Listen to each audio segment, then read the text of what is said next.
मुझे शुरू से ही एंटीक चीज़ें कलेक्ट करने का बहुत शौक था। विंटेज फर्नीचर और ख़ास तौर पे ऑयल पेंटिंग्स और ह्यूमन स्टैचूज़ की काफ़ी कलेक्शन थी मेरे पास। मुझे विंटेज चीज़ों से बहुत ज़्यादा ऑब्सेशन थी। एक दिन मैं कुछ सामान लेने के लिए घर से बाहर निकला। जाना मुझे ग्रॉसरी स्टोर था, लेकिन रास्ते में एक फ्ली मार्केट पड़ती थी। मैं सोच रहा था कि मुझे अगर कोई अच्छी एंटीक चीज़ नज़र आई तो मैं ज़रूर ख़रीदूँगा। लेकिन मार्केट पहुँचने से पहले सड़क के किनारे खड़ा एक आदमी पेंटिंग बेच रहा था। वो एक लड़की का स्केच था, बहुत ही रियलिस्टिकली ड्रॉ किया गया था। वो इतना विविड था कि देखकर यूँ महसूस होता था कि फ्रेम के पीछे से कोई ज़िंदा लड़की आपको देख रही है।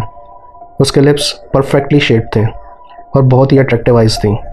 मैंने ऐसी आइज़ पहली दफ़ा देखी थी। उस पेंटिंग में कुछ तो ऐसा था कि मैं उसकी तरफ पूरी तरह अट्रैक्ट हो गया और मैं उसके लिए कोई भी कीमत देने के लिए तैयार था।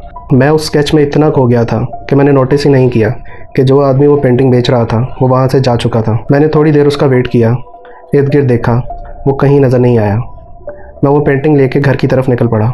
मैं खुश था कि इतनी कीमती पेंटिंग मुझे फ्री में ही मिल गई, लेकिन मुझे हैरानगी भी थी कि वो आदमी पेंटिंग की कीमत लिए बगैर कहाँ चला गया। मेरे बेडरूम की वॉल पे पहले से ही काफ़ी हैंगिंग्स मौजूद थी, लेकिन फिर भी मैंने इसको अपने बेडरूम में ही लगाया क्योंकि ये वहीं पे ज़्यादा अच्छी लग रही थी। रात को सोने से पहले मुझे यूँ फील हुआ कि कोई है जो मुझे काफ़ी देर से स्टेयर कर रहा है। अचानक मेरी नज़र पेंटिंग पर पड़ी तो कुछ तो उस पेंटिंग में था जो बदला हुआ था। मुझे यूँ लग रहा था कि जैसे इस पेंटिंग में हैंड्स की डायरेक्शन चेंज हो गई है। जब मैं सोने के लिए लेटा तो मुझे याद आया कि पेंटिंग में तो कोई हाथ थे ही नहीं। यह हो सकता है मैं भूल गया हूँ। मैं बहुत थक चुका था, इसलिए सो गया।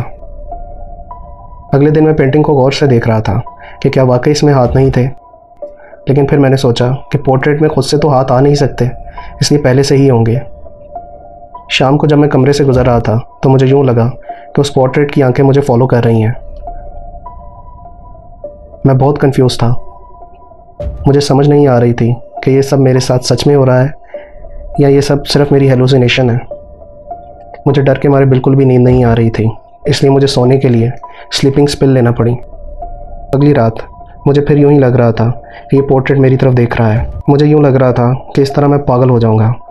जैसे ही मैंने पोर्ट्रेट की तरफ दोबारा देखा तो मेरी सांस रुक गई। मैं एकदम सुन्न पड़ गया और मेरा दिल ज़ोर ज़ोर से धड़कने लगा क्योंकि वो स्केच अब एक भयानक शक्ल में तब्दील हो चुका था। उसकी आंखें रेड हो गई थीं। मैंने डिसाइड किया कि अभी इसको किसी कपड़े से कवर कर देता हूँ और मॉर्निंग में कहीं फेंक आऊँगा। मैं उसको कवर करने के लिए उठने ही लगा था कि उस पेंटिंग में से हाथ बढ़ने लगे।